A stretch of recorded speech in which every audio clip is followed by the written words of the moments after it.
And now we are just about to start an exciting seminar on the topic, Skills Behind the Blockbuster. And it's an immense pleasure to welcome Paige Draper, SVP Customer Production, Ray former co-founder, Makuda Visual Effects. Kindly requesting Paige Draper to come to the dais to start our next seminar section. I think finally we're about there. Apologies for the technical malarkey and apologies for the squished screen as well. Hopefully it doesn't put anything away. Right, okay, so moving forward.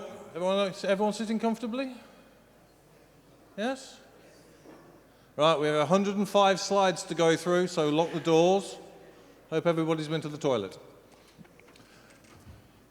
So my name's Pete Draper. I'm squished by the looks of it. Can you see if you can try lifting that up? Squishing, reducing the actual squish at the bottom, kind of like lift it up a little bit. You did it earlier, because there's going to be text at the bottom and everything, and it's going to go off. Sorry about this, guys. Right, we might have somewhere there. Okay, right, let's try that. So my name is Pete Draper. I'm the SVP of Customer Production at Riff. We are an AI tech slash media slash commercials company. So we basically put digital visual effects products into existing content. We also work with content creators. We work with Paramount. We work with Netflix. We work with Prime. And we basically work with brands also to put brands into particular content. So we analyze the content, work out where it is the most logically placed, and also then be able to align the brand with the actual particular content placement itself. I'm also, in my former life, the former CEO and co-founder of Makuta Visual Effects, which is a visual effects studio based out of Hyderabad. We worked on a few films, small ones, maybe, I don't know, Bahubali, Eager, RRR, those sorts of things. So we had a fair amount of work with these guys. So Rajamouli, Srinivas Mohan, and my right hand on my left there, Dora Babu, who's now set up another studio in Hyderabad called Meta. So that was the first meeting that we had for RRR in March of 2018. Going through the initial kind of breakdown of what's going to happen with the story. We've got two heroes. Now, with two heroes, you've got to be very careful. You're not going to give more screen time to that guy than you are to this guy, otherwise you're going to be in trouble. And also, you can't make one guy stronger than the other one. Everyone's got to be balanced. There has to be a complete balance for it. It's got to be a tour de force. Everyone has to be directly equal. I'm going to move this chair out of the way because I'm going to fall over in a minute. There you go, that's better. Right, so the first thing we basically did when we discussed about the actual project was something called the BMB, which stands for the British Military Base. In essence, what it was based off was an area which was outside of Pune. Unfortunately, we didn't actually get a chance to film there, so we actually ended up doing it completely digitally, apart from some small set pieces that we ended up doing. So the first thing we basically made to do is based on the story that he kind of gave us a general sort of layout here, this is where he needs to have this presentation, this is where the actual guard's going to be, this is where he's going to get rejected, this is where the jail's going to be. So you're kind of blocking out the actual space. And we go through these kind of feedback sessions. Okay, this is right, this is wrong, we got this correct, we got this wrong, you need to make this longer, that kind of thing. Do we have audio? Can you just audio up, please? Can you crank the audio? Yeah, no? I don't want to do an impression of Rajamouli. I'll just end up insulting him badly. So basically what he's saying is that this area is okay, this area is all right, this is wrong, the structure on this is okay, the area at the back here we need to basically put for things like the jail. This guy needs to be able to see the military base so he can see his physical target. So we're basically blocking out the entire kind of structure of where things need to go. And we've also got some diagrams and drawings of what was originally going to happen in the climax. So at the bottom right here, you can see a very kind of crude drawing of trucks being lifted up on balloons.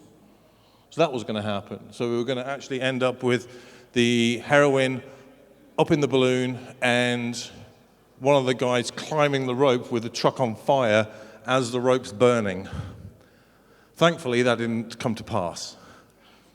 So we end up with, again, next revision, upon revision, upon revision. We've got areas in here, we've got a train line in here, didn't work, got rid of it. We have an airport area, again, didn't work, no need for it. So all these kind of structures were just generally based on things like the areas of the story. But again, after collaboration, a lot of these things weren't necessary. So changes based on two factors. Number one, the story, and number two, where it's based, what its realism, where it's actually located, okay? Now, the location was originally based in, like I say, the B&B. This is a rear side shot based on a location in Pune. So based on that itself, because we were originally going to be able to shoot there, which, again, like I said, that got changed, it got altered.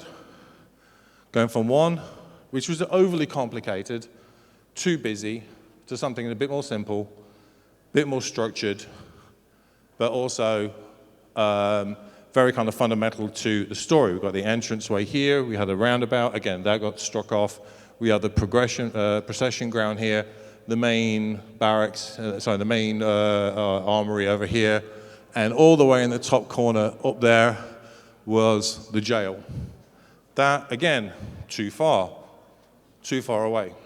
So that, again, changed, altered, and by the time we kind of like get down to the nitty-gritty of it, we can basically start blocking out cameras so that the director's got a wide gamut to choose from to intercut into various different shots if he wants. We did around about 30 of these, and then he cherry-picked which ones he particularly wanted. So all of this is basically built in 3D, designed in Photoshop, built in 3D, back and forth, over around 6 months. This is like a 6-month period of this pre-production. This is before we've even shot a single frame. So how do we do this? What are the skills involved in this? Naturally, 3D modeling. Now, but if you notice, it's quite basic. The model's kind of basic, the distribution's kind of basic, but still, it's just a case of having that knowledge of the artistry of being able to build something basic in 3D, structure it, understand the story, and understand composition. So you got skill sets with regarding things like cinematography, lighting, framing, and also animation. Understanding how a camera works, what it can do, what it can't do. So it can't swing on a dime. It's heavy, it's got mass. So your camera work has to kind of emulate that, even when you're doing it in CG. Our models also start getting more refined as well. So we've got the B&B assets, we're doing lighting tests for those. We've got also all the other particular assets as well. So for example, the library buildings, we've got the barrack buildings, we've got churches, we've got other government buildings, et cetera, et cetera. Tons and tons and tons of these things, all built in before we actually go to the final distribution. This got rejected. And it got rejected basically down to the fact that these gates were open. This got open, and the entire thing needs to be pulled down, and then it got pushed back again. So again, it is a collaborative effort on all of these sorts of creative decisions. And based on obviously the live location, we understand how much depth fogging there was going to be. Now he sent me photographs of, okay, it needs to look like this, it doesn't need to look like that, but I had been to Delhi, thankfully, around about that time, and I shot some photographs to show how much haze there was. So I could prove to him that actually, no, there is actually this much, mate. And he agreed to that, so we ended up with basically this kind of setup.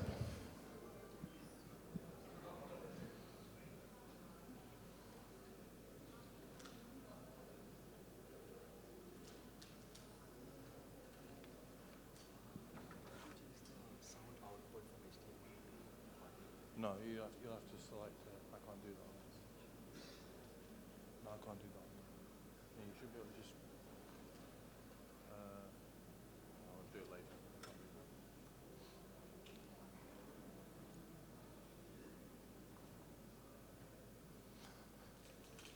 Okay, so in some cases you tend to have a bit of fun with these things. Now, this looks like just like a boring overhead shot of a bunch of trees, but my family's in there.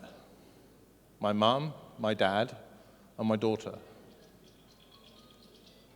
So every artist likes to put a little something of themselves into it.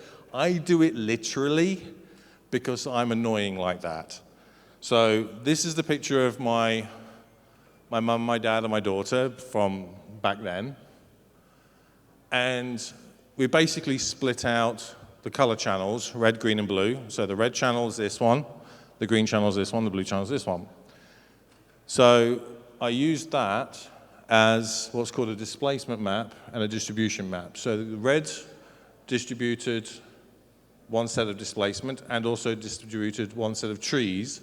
The green distributed another set of trees, and the blue distributed another set of trees. And that was for the explosion shots and the gunfire ones in the climax. So I can say to my parents, yes, you were in the film.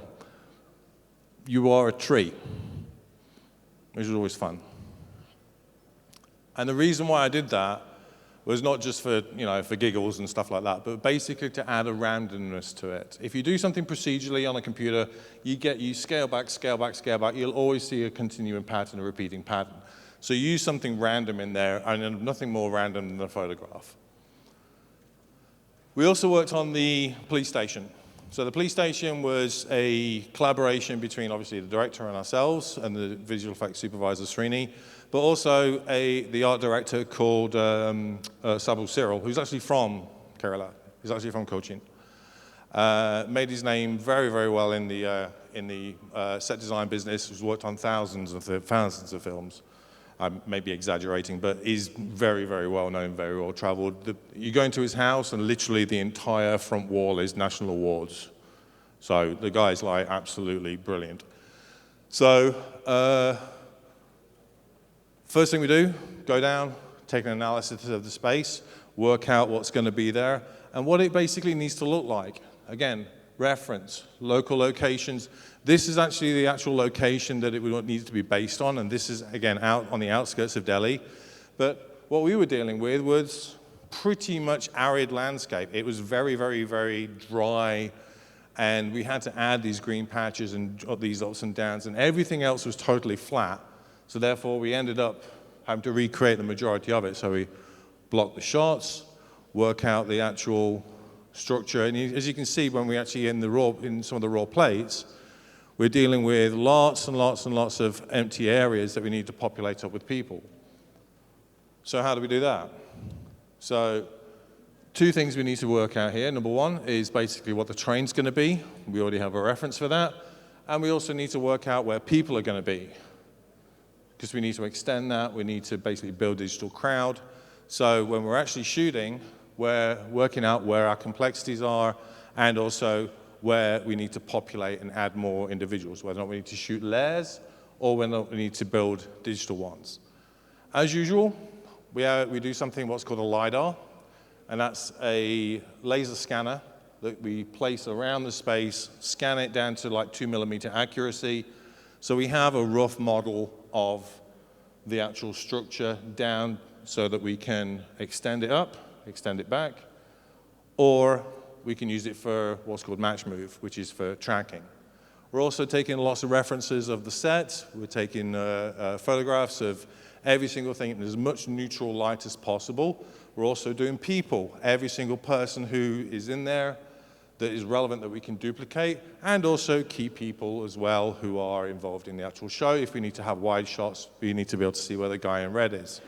Fun fact, in the original one of the original versions of the film, you saw him again. There was a circle come back for his story. And I was in it.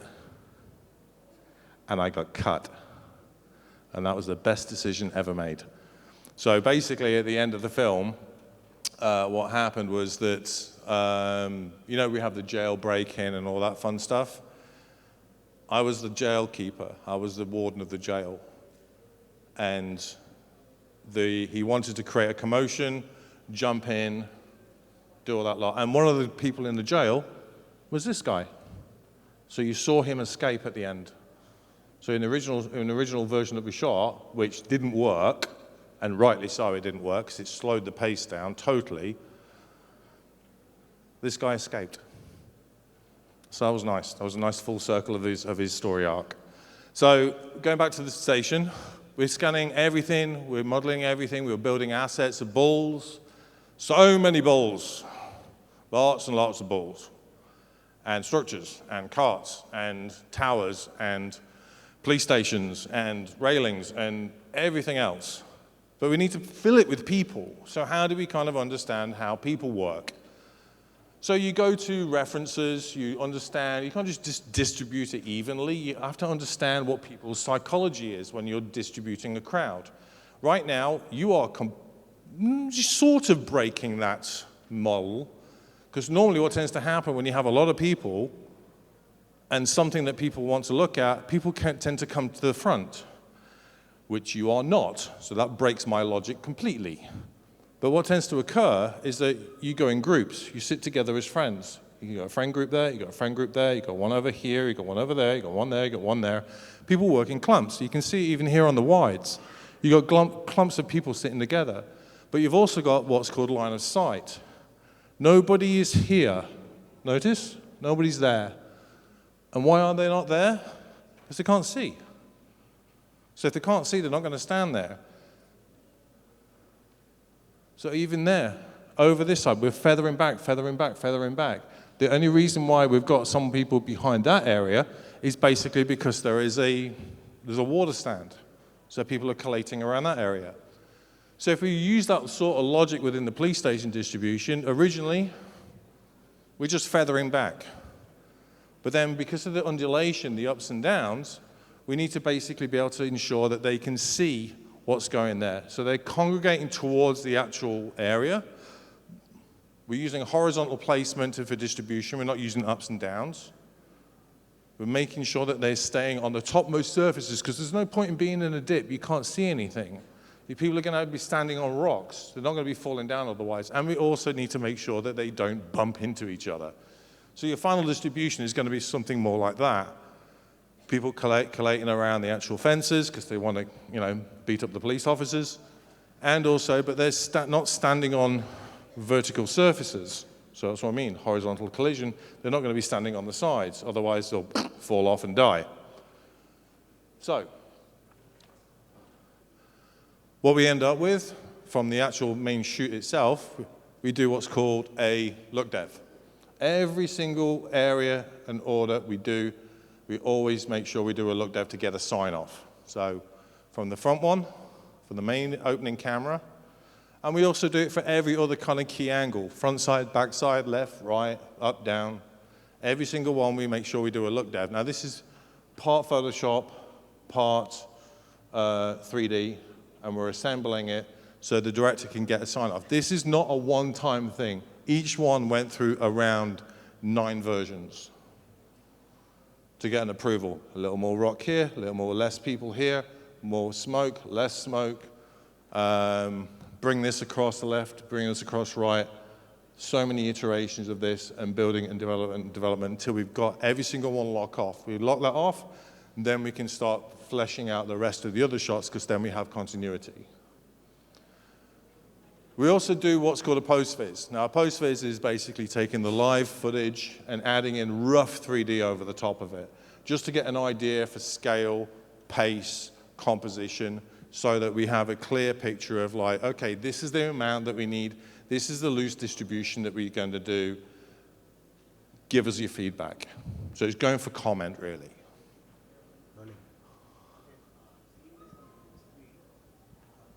We have some audio here, so I think we can hear it.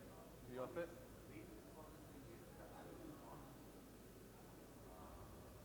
Can you increase the volume? I can hear it through here. The reason I find this couple of things Can you guys hear that? is this. If you can see the laser pointer, is a big empty patch of land here and here. No, this big empty patch of land is the reason. So instead of working on the shot, just take this frame take this frame and give me 2-3 options of how we can fill this area. This area with this kind of rock, not too high but long. How this hill is extending, like that if we can have a rocky hill which is extending like this, again stops here, maybe some here and some here, then probably our eye will go here. And one more thing is, still I'm feeling a little bit emptiness in the shot. Probably we can add a bunch of people here, here, here, here, like that, so that the empty land is not seen much. Please work on single frame. Work the people in such a way that the moving people will not interact with them. So try doing that. 1, 2, 3, like that. Patches, cover it with people and cover these empty areas with rock. Now this is the first shot, we need to get it right. Thanks. Everyone get that?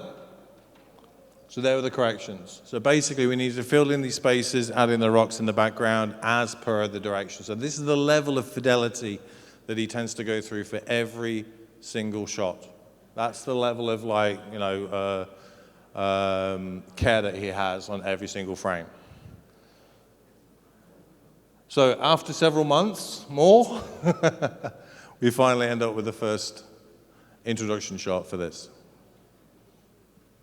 We're using components of the live, components of the CG, fill in those spaces as he requested, so these extra ones come in.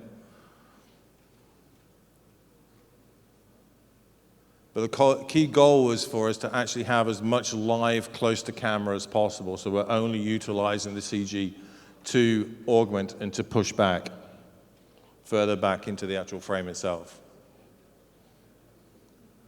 One other thing we worked on as well, there was another 2 that we did, and one was basically a key moment of the actual show. One was obviously the police station. We didn't do Tarek's introduction, but what we did do is work with the main space, what we call the T-junction, and that was comprised of 3 primary areas. This was actually shot in a place called Gandhipet, which is in the south side of Hyderabad, and we shot a lot there.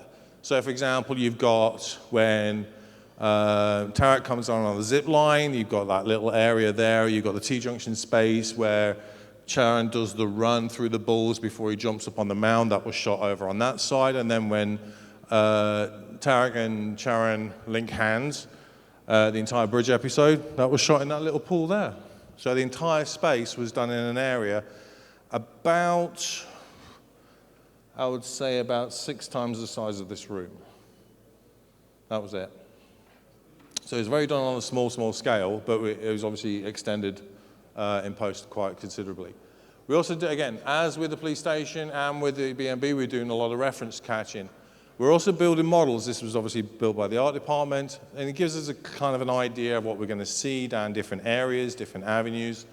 When the set build itself, we're also picking up references. We're shooting references actually of the actual live set as well. So when we build our own references, we can basically match it so everything does extend seamlessly. Okay? In some of these areas, in some of these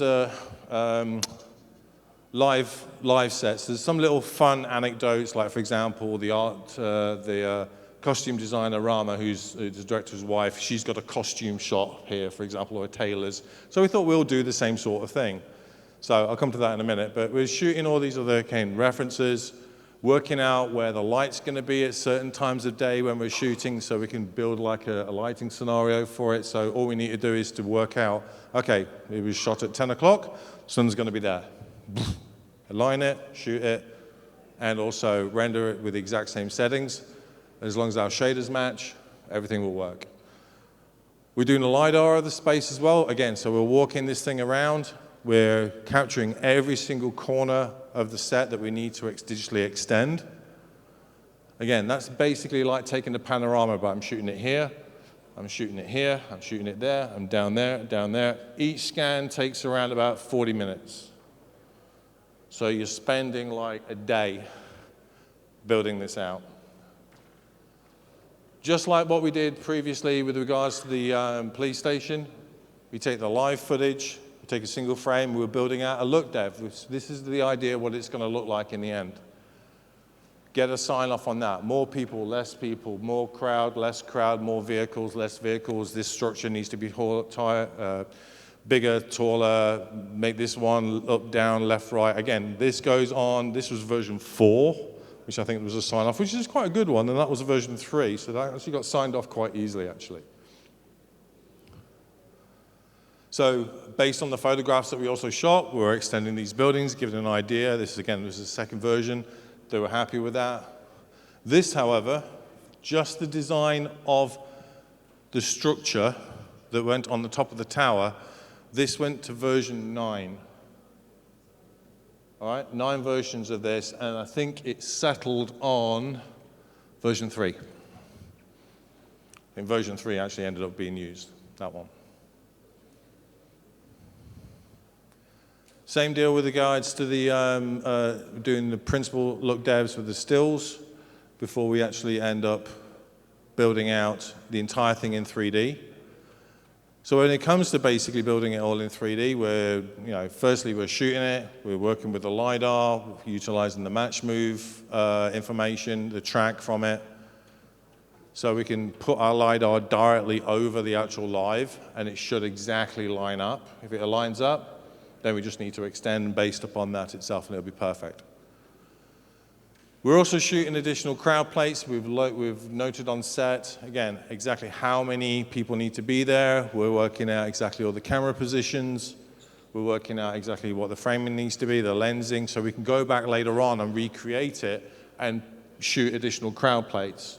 All this works only if you're basically shooting and logging down as much information as possible, where every single camera is related to physical items, and also what the lens information is, camera movement, et cetera, et cetera, et cetera.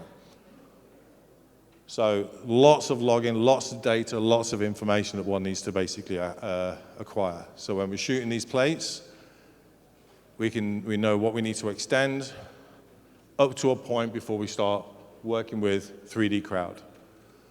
The actual layout itself is quite straightforward. We blocked it, and only the areas that we could physically see in camera needed to basically be, we needed the assets to basically be there. So it's quite straightforward, but it did go for like 2 kilometers. It's one of the heaviest assets that we actually ended up utilizing.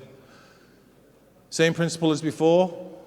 We're doing a post-viz, which is basically blocking out so we can see what the composition is going to be. Okay, this building's not working. We need to move it inside. We need to move it up. We need to move it left, etc. So we can see where things are going to be. And then we also know how much more crowd we need to put in digitally if we need to. So the extension layout, again, we're starting to then introduce additional crowd. We're putting in additional vehicles. We're building out the actual models. But as we're doing it, the system is built in such a way as that once it's done, it automatically updates into the master scene, so we can just at any time just dial in and see what it. But again, same with the BNB. We're building our assets, checking, make sure the shaders are working. We've built like several hundred assets with several thousand shader permutations, so therefore we had as much randomness and realism as physically possible within the time that we had. And we also had a bit of a fun with it as well. So we had like George Lucas's cutleries, may the forks be with you. We had Sudeep's pest control with a little eagle up there as well. My dad used to be a tax inspector, so we put Russell Draper and Sons Accountancy. We got my daughter's House of Delights, toys, games. She was like 2 at the time, so she's been thrown in there as well. Again, you have a bit of fun with these sorts of things. Again, if any of you spotted these in the actual film, I'll give you as much money as I've got, but you won't see it. But we know it's there. Even if it's like a blurred pixel, it's there, we know it. So we're also building up every single asset that we need to populate, fire hydrants, post boxes, months and months and months and months of building our assets. So we've got 98 unique buildings, 100 plus unique props, and an infinite number of shader variations within this entire thing. Lots of work going on in this to basically just flesh out the individual shots, just to extend out the street on both sides, or all three sides.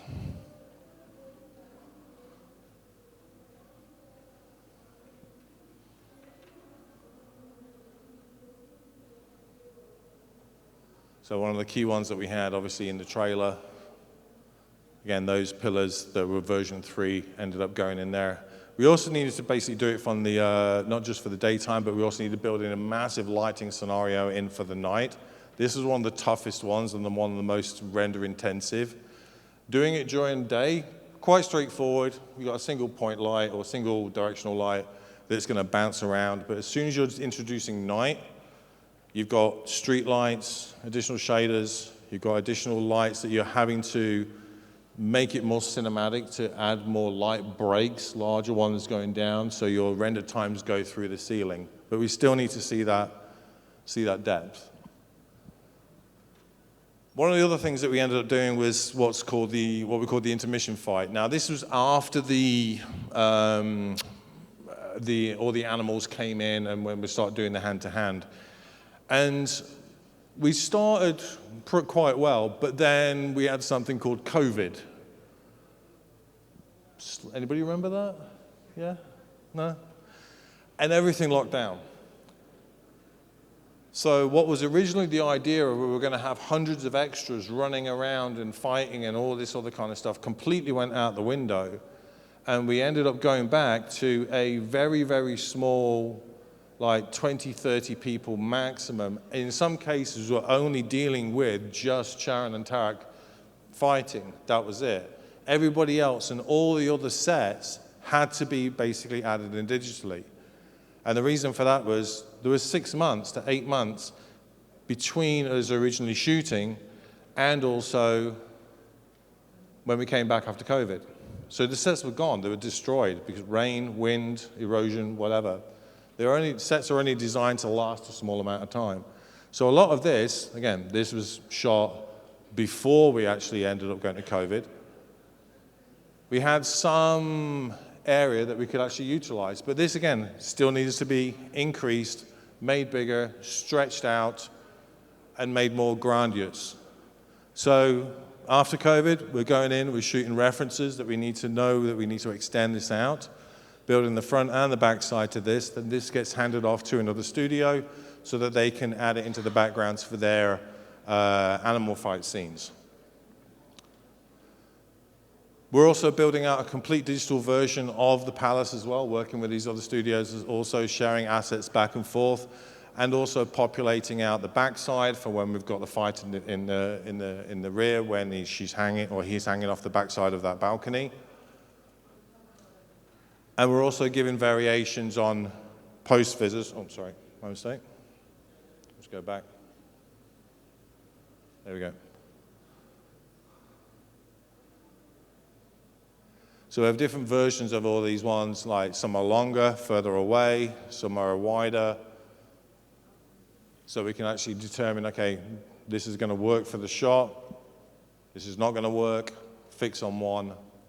And I think it was version 3 that we ended up doing. We ended up slightly tighter at the start and then widen up. Again, post-vis cars, people, extensions going in there before we end up going into the final, adding in all the fireworks, all the additional digital people in there, all the digital cars, the crowd, and then you've got the live element in the foreground. So these are the background live and the foreground live were shot on 2 separate locations and 2 separate times, stitching that together. Then we get into the fight. The fight itself mostly was to do with 2 things. One was basically augmenting the punches. So in some cases we were making sure that the fists connect with the face because they're missing it. You know, they're not hitting each other in real life, obviously. So we're making sure that they kind of connect and also doing very nice kind of like little firework sequences. So we had this nice kind of balance of fire and water. So Tarak's one, the amount of explosiveness that's going on back there needs to be managed so that matches exactly the amount of volume as what Charon's has got. If the 2 are out of sync in any way, shape, or form, then there'll be obviously issues. So that kind of nice, and that 90% was live. We shot some additional references of fireworks, but principally we got a lovely concept work from the director, who we know who'd spent months working on back and forth of exactly where every single spark needed to be, a specific frame. So we knew we needed to match that exactly. So we're building firework systems into effects work, working with particle dynamics and fluids to get these exactly right as much as possible. Same deal when it comes to actually these two guys swirling and hitting each other. The fire cannot be bigger than the water, and the water cannot be bigger than the fire. The amount of trail must be equal on both sides. There has to be a balance. So we're exaggerating the fire length, and we're also controlling the water. Otherwise, the water would just jet off like a rocket.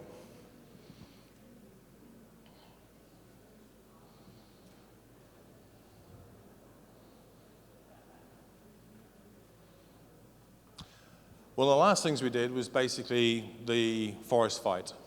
So there were limitations here. Now, the limitations were we didn't really want to do it during the day, we didn't want to do it at night only, because you're only limited down to maybe about 6-7 hours. And also there's a safety aspect as well. We want to be able to control it. We want to basically be able to manage it more efficiently. So therefore, this was shot on floor, a Ramogi Film City, floor 3. And it also gives the ability to basically be able to move trees around if we needed to for composition. So the entire thing was built out, again, by Sabu, and framed up and then scanned. So we knew where every single tree was. So we could extend the trees, we could build those out, we could extend those, and also build our backgrounds. But we did also shoot some stuff live, actually outside, and that was primarily down to safety. It's not really very safe to blow up stuff inside a studio. Things tend to burn. So a little bit of a health and safety risk. So that sort of thing was basically done outside. But again, we are actually designing the entire space to travel from these large trees to these smaller trees to these grasslands. So there is basically a breakdown in this. It's the story. We can show that we've traveled from this location to that location to that location. Again, this was even visible on the wide shots. You'd have to squint to see it, but it was there. We're also doing some other props as well, like, for example, the bike where he grabs and pushes. For example, we're also building out all the different types of bikes, sidecars, etc., plus all the arrows, grenades, dynamite, guns, etc., that's going into the actual final fight sequence as well, utilizing the live references, plus the bikes that are utilized for the jumps, for the swing, and also for where some of the guys get hit with them. The foreground was actually executed primarily in live 3D, so therefore we're dealing with path tracing, etc. And the background is actually done in Unreal. So the entire background was done in an Unreal sequence, basically down to time. We literally had 0 time on this, so I think we had about 3 months to do the entire forest episode. So it was very quick.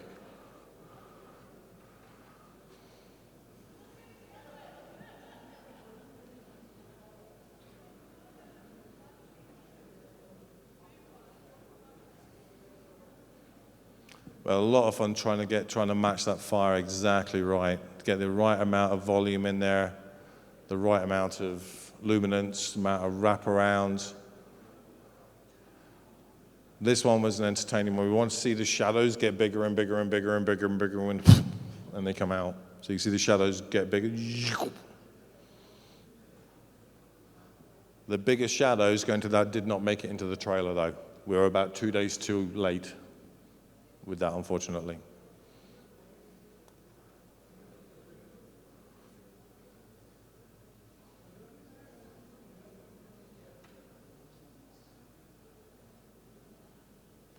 And we'd finished at that point. Another studio were having some issues with this entire fall down, this collapsion portion. So because we'd wrapped a little early, or the film got pushed back for 3 months because they wanted to, get people back in. There was delays again because of another lockdown. We didn't want to risk it. So the film got pushed back by 3 months. We decided to take this on, and the last bit, which was the collapse of the BMB from its interior. A lot of simulation work, a lot of computational fluid dynamics work, a lot of rigid body work. I think this was 2 weeks. I think we just spent 2 weeks on this. I would have liked 4, just for betterments, but you get 2 weeks, you work with 2 weeks. And the obligatory final photo of the crew before we actually ended up. I think this was taken just before we started that last destruction sequence, because we went in to showcase something else, and the director went, give them this as well. Oh God, fine, okay. So we ended up doing that one, and then so the last one is really kind of this, directly after the release itself.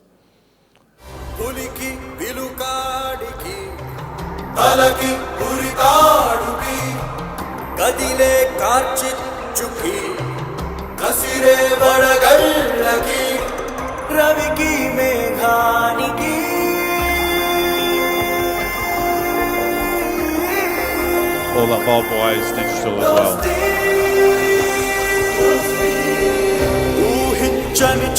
Most of that file was real. We had to augment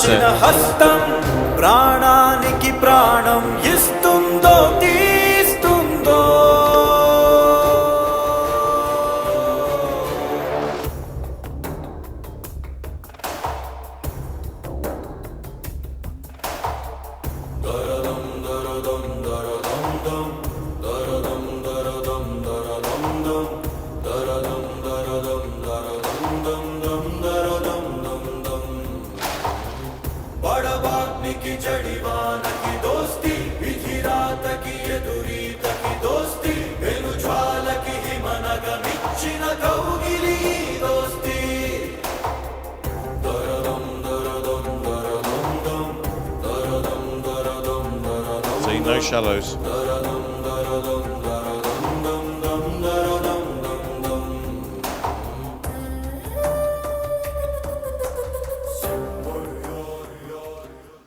That was it. So when did the film come out? When did it come out? 2020, was it? 21, 22? When did it come out? 21? So we started, when was it? 2018. So that's 3 years. So that's 3 years worth of work. Solid. Anyone got any questions?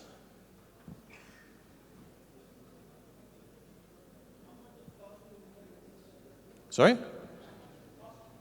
What, for the entire film? The entire film or the visual effects? Entire film was, I think the official thing was like, I don't know, 350, 400C, I think. Something like that. Visual effects, I think, was around 75. Not just for us, but for everyone. I'd have loved to take 75C, that would have been great. But no, it was, I think, spread amongst all the other studios, the guys who did the Tigers, that was MPC, and also the other studios who worked on, all the other episodes, all the little cleanups, the patchworks and all that kind of stuff, came to around about 75, I think. 75, 78, I think it was. Anyone else? Thank you. Anyone else? Any other questions? Wow, that's the lowest. I must have talked for a lot. Thank you. Wait for his next one. Wait for Rajamoulli's next one. I'm not doing it right now anyway, but yeah, I know for a fact, I've spoken to people who are working on it. Just wait for his next one. I'm sure it's going to blow everybody away. All right, thank you.